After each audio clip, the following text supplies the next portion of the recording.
vous présente ce sujet pour information.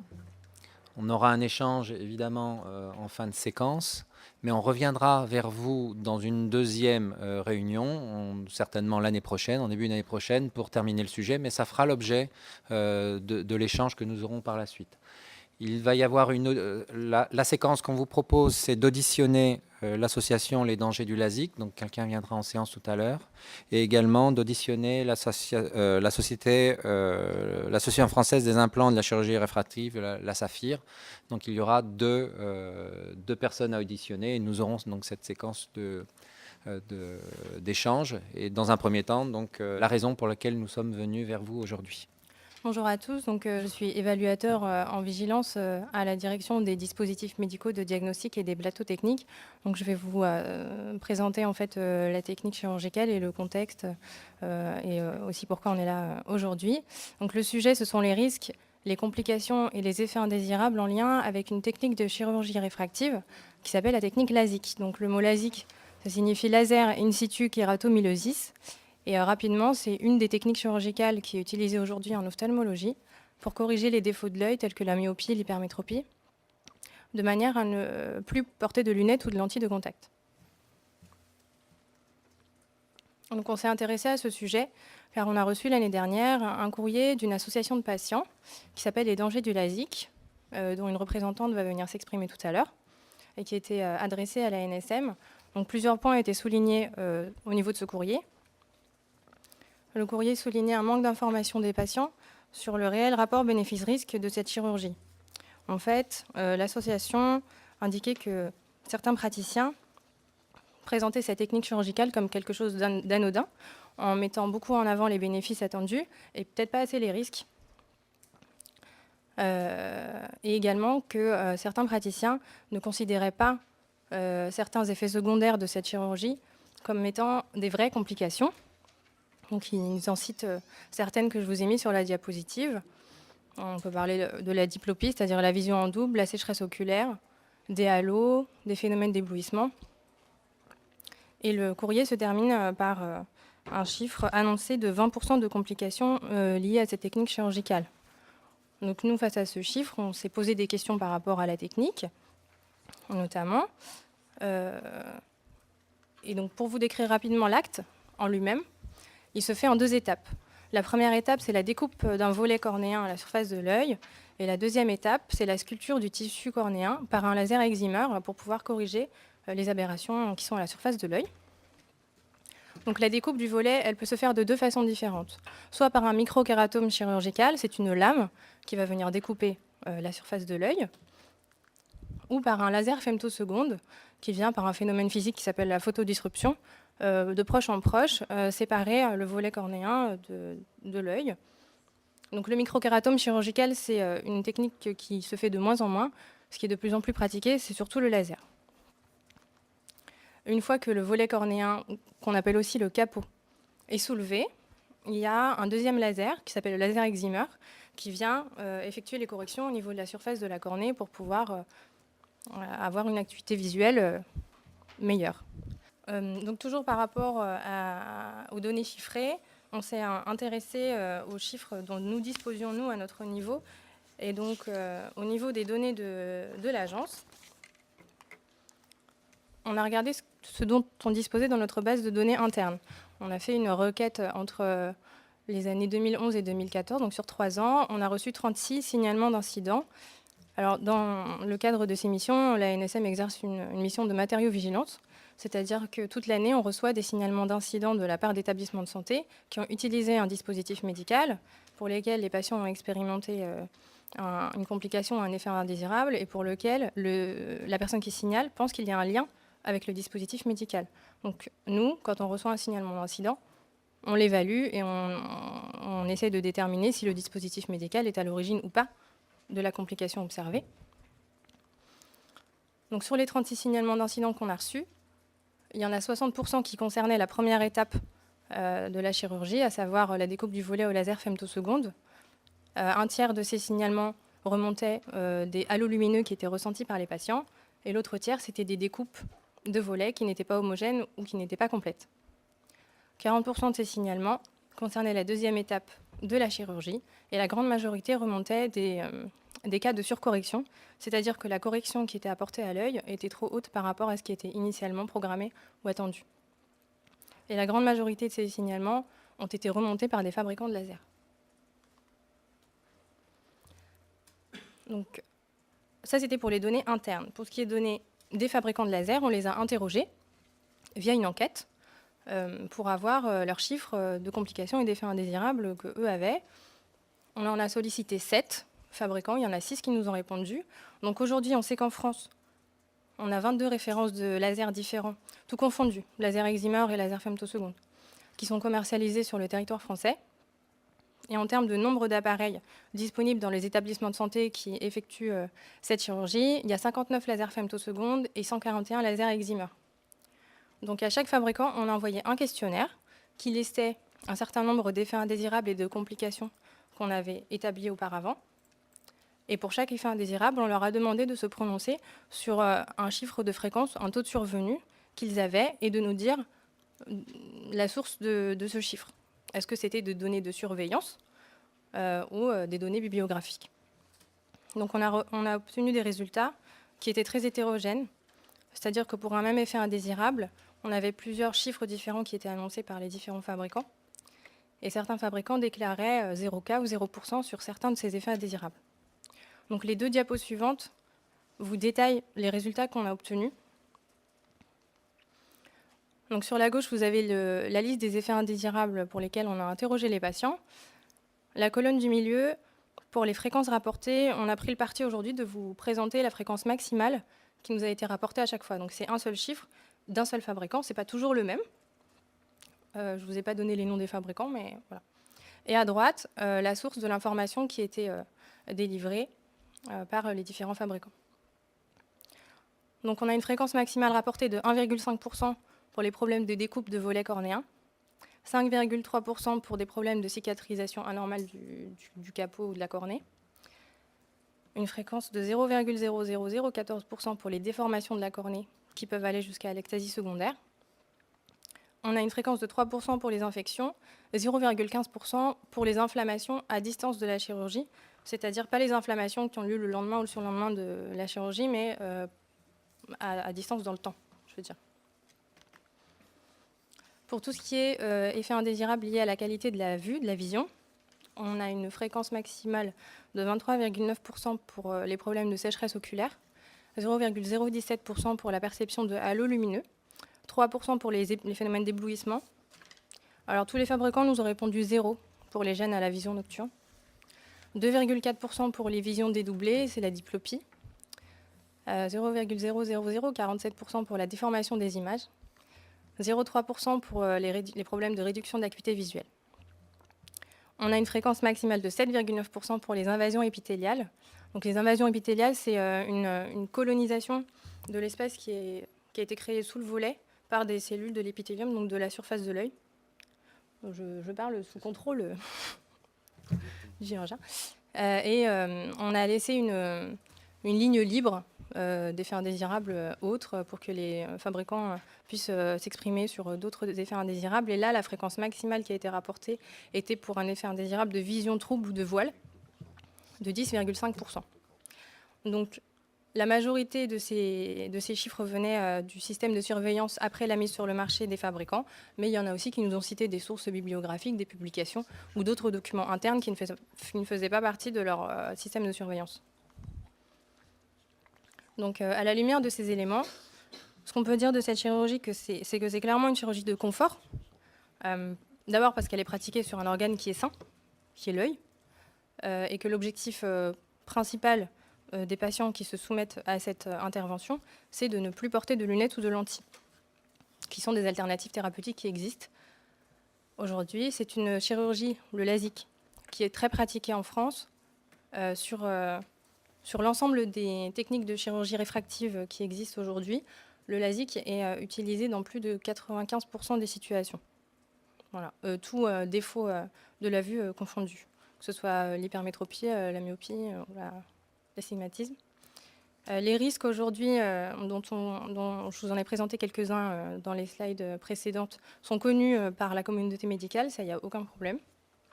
avec des taux de complications qui sont parfois non négligeables. En revanche, ces risques et ces effets indésirables sont peu connus par le grand public et par les patients qui veulent, qui réfléchissent à se faire opérer par cette technique.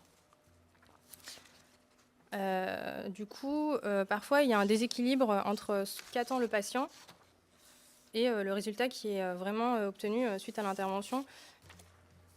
À titre d'exemple, si un patient s'attend à ne plus du tout porter de lunettes ou de lentilles et qu'à l'issue de l'intervention, il doit quand même en porter parce qu'il y a eu un phénomène de sous-correction ou autre, forcément, il y a un déséquilibre. Il y a un autre facteur à considérer, on n'a pas détaillé dans la présentation parce que c'est un sujet large et compliqué, on ne pouvait pas aborder tous les points, mais il y a aussi les limites de la technique elle-même, les limites de l'appareillage. Les lasers, comme tout dispositif médical, ont une marge d'erreur au niveau de leur précision de leur tir. Donc il y a certains lasers qui sont précis à plus ou moins 0,5 dioptrie, ce qui peut aussi expliquer certains effets de sous-correction ou surcorrection. Et donc pour toutes ces raisons, l'ANSM envisage de réaliser une communication sur les effets indésirables et sur les complications associées à ce type de chirurgie, qui serait à destination des patients, à destination du grand public. Alors ce document n'aurait pas pour objectif de se positionner sur la technique chirurgicale elle-même. La conclusion, ce ne serait pas faites-vous opérer ou ne vous faites pas opérer, pas du tout. L'objectif, c'est de mettre à disposition des personnes qui souhaitent se faire opérer par cette technique, leur mettre dans les mains toutes les infos nécessaires et toutes les réponses aux questions qu'ils pourraient se poser, qu'ils seraient susceptibles de se poser, pour qu'ils puissent prendre une décision de manière éclairée, de manière sachante, pour répondre à la question est-ce que effectivement je me fais opérer par cette technique ou pas. Donc ce serait un document à but complètement informatif et factuel. Voilà, je vous remercie pour votre attention. Je ne sais pas si vous avez des questions. Vous avez signalé qu'il y avait 22 références de laser. Qu'est-ce qu'il faut entendre par cela? C'est différentes marques avec les mêmes propriétés ou est-ce qu'il s'agit de 22 qualités de faisceaux lumineux? Oui, si vous voulez, c'est 22 marques. En fait, ça veut dire que sur les 7 fabricants, par exemple, il y en a un qui va commercialiser 5 lasers différents, 3 lasers eximeurs et 2 lasers femtosecondes, par exemple. Et parmi les lasers eximeurs, il va en avoir 3 différents. C'est comme, c'est comme une marque de voiture qui commercialise. Il n'y a que deux sortes, il n'y a que deux sortes de lasers à action thérapeutique. Les lasers femtosecondes qui coupent et les lasers eximeurs qui sculptent. Ça, c'est les deux principes physiques. Pour le reste, comme vous l'a dit Madame Dahani, il y a Peugeot, Renault, avec 3 modèles ou 4 modèles, avec des modèles qui sont un peu plus récents, plus âgés. Voilà. Y a-t-il une différence? J'imagine qu'il y a plusieurs générations de Peugeot ou de Renault et on peut avoir une différence, notamment en termes de correction, ou est-ce que les complications observées sont plus liées à la façon d'utiliser l'appareil, ou est-ce qu'il y aurait des effets secondaires liés à l'appareil lui-même? Alors, moi, de la façon dont je vois la chose, il y a 3 éléments à considérer. Il y a l'appareillage, il y a le chirurgien et il y a le patient. Au niveau du patient déjà, entre vous et moi, même si on a la même correction, même si on a la même forme d'œil, même si on a exactement la même programmation à faire sur l'œil, il y a d'autres facteurs qui vont entrer en ligne de compte qui font que si on utilise le même laser sur vous et moi avec le même chirurgien, eh ben, on n'aura pas forcément le même résultat. En fait, si vous permettez. Je vous en prie. En fait, quand vous traitez les patients, vous les traitez en tenant compte d'un certain nombre de critères lors de l'examen. Et parmi les critères d'évaluation qui influencent le laser, un certain nombre nous sont connus et d'autres ne sont pas quantifiables. C'est ce qui explique qu'il y ait une dispersion des résultats. 95% des patients vont être pile poil là où vous voulez qu'ils soient et un petit pourcentage va être ou corrigé par excès ou corrigé par défaut, tout simplement parce que le programme du laser ne peut pas intégrer des mesures qui ne sont pas mesurables. Il y a 2 facteurs qui influencent le résultat. Le premier, c'est l'interaction du laser avec la cornée humaine.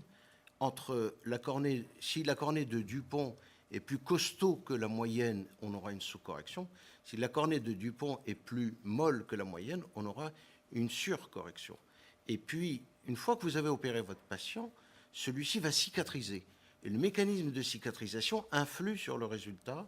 Et là encore, vous avez une cicatrisation comme tout le monde, et vous avez ceux qui cicatrisent plus que tout le monde et ceux qui cicatrisent moins que tout le monde. Et la difficulté, c'est que nous ne savons pas quantifier ce processus de cicatrisation. Et donc, quand on opère les patients, ils sont prévenus qu'il y a un pourcentage faible d'entre eux qui auront à subir une seconde chirurgie pour améliorer ce qu'on n'a pas réussi à faire lors de la première intervention. Après, votre question, c'est par rapport à est-ce que les lasers les plus récents sont meilleurs que les lasers les plus anciens, en gros? Oui, est-ce qu'il y a une différence entre fabricants? Parce que l'aspect patient, ça fait ce que vous venez d'écrire, ça fait partie de l'information à donner aux patients. Mais dans le cadre des missions de l'agence, il y a l'action sur le matériel lui-même et la technique d'utilisation. Donc ma question, c'était plutôt, on va dire, à patient égal. A-t-on pu identifier des éléments sur lesquels il y aurait aussi une action à conduire, soit en matière de matériel, soit en matière de mode d'emploi du matériel? Donc il reviendrait, en complément bien sûr de l'information patient, à avoir une action sur la technique proprement dite. Aujourd'hui, en termes de chiffres d'effets indésirables et de complications, on a des chiffres très disparates entre les différents modèles et les différents fabricants. Il n'y a pas de corrélation aujourd'hui entre l'ancienneté du laser et les effets indésirables. Un laser de génération moyenne utilisé par un chirurgien qui a l'habitude de le faire, qui a opéré plusieurs patients et qui sait utiliser son matériel est peut-être plus sécuritaire qu'un appareil de toute dernière génération avec un chirurgien qui l'a peu pratiqué, par exemple. Donc il n'y a pas de corrélation directe aujourd'hui. Oui, je suis un petit peu étonné par les chiffres que vous avez donnés, par la précision des chiffres que vous avez donnés. Quand on trouve du 0,00015%, il y a combien de cas? Ça correspond. Donc ils viennent d'où? Parce que c'est quand même c'est des données fabricants. C'est des données aussi de la littérature. Aux États-Unis, on opère 2 millions de LASIK par an. D'accord, mais les 2 millions, millions, j'entends bien, mais les 2 millions de personnes n'ont pas donné leur résultat. Enfin, d'où? Parce que c'est les fabricants qui vous donnent. Si j'ai bien compris, c'est des données fabricants. Par exemple, donc le fabricant récupère ces données où, quoi? Ce pourcentage est extrêmement faible. C'est parce que l'ectasie est une complication extrêmement grave. Donc l'ectasie aux États-Unis est soumise à déclaration au CDC. Donc ils ont aux États-Unis, tout processus, toute intervention de LASIK est déclarée au CDC d'Atlanta. Tout acte chirurgical est déclaré. Donc c'est très facile aux États-Unis d'avoir, vous avez 4 millions de LASIK pratiqués sur les 3 dernières années, il y a eu une déclaration de 40 ectasies cornéennes. Donc vous faites 4 millions divisé par 40 et vous avez le pourcentage. D'accord, sauf que c'est des données donc qui sont très variables, vous avez dit, en fonction des fabricants. Donc quand il y a déclaration, il y a déclaration du matériel qui est utilisé, du type de matériel qui est utilisé. On peut ensuite rebalayer les... Ça dépend des pays. Dans les données qu'on a reçues, les fabricants se sont prononcés avec le nombre de cas qu'ils ont eu sur le nombre d'interventions qui ont été pratiquées avec un même appareil. Si ça répond à votre question. Je comprends bien, sauf que je me demande d'où il récupère ces données, quoi. Parce que alors, en fait, est-ce qu'un médecin, parce qu'il va y avoir quelque chose, un effet secondaire quelconque faible, est-ce qu'il va le déclarer automatiquement? Est-ce qu'il y a une obligation de déclaration ou pas?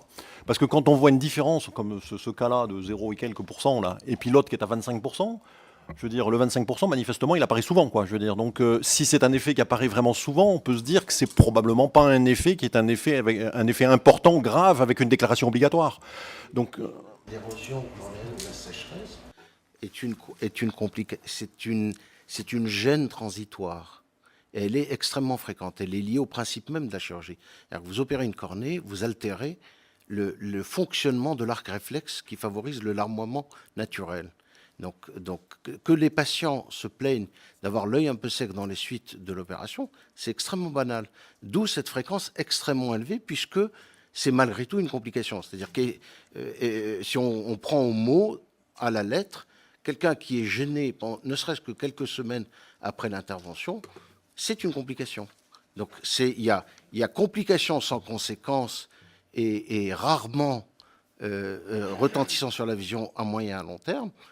la sécheresse, l'ectasie, c'est un drame qui peut aboutir à une dégradation majeure de la vision. Mais Dieu merci, vous avez vu les pourcentages. J'avais deux questions. La première, c'était l'indépendance des effets. Sont-ils indépendants les uns des autres ou pas? Notamment, je pense que la sécheresse ne doit pas être indépendante des autres effets. Et puis la deuxième question qui était relative à la précision de plus ou moins 0,5 dioptrie. L'expérience que l'on a sur les lentilles cornéennes, on sait très bien que si on veut une bonne adaptation, il faut être à plus ou moins 0,25%. Donc il y a une plus grande dispersion des résultats et probablement qu'il y a un souci à ce niveau-là. C'est-à-dire qu'il y a peut-être un défaut de précision sur les appareillages et peut-être qu'il faudrait aussi se préoccuper de l'impact de la précision des appareils sur en fait l'apparition ou non d'effets qui peuvent être des effets indésirables. Vous citiez à l'instant la notion d'un arc réflexe.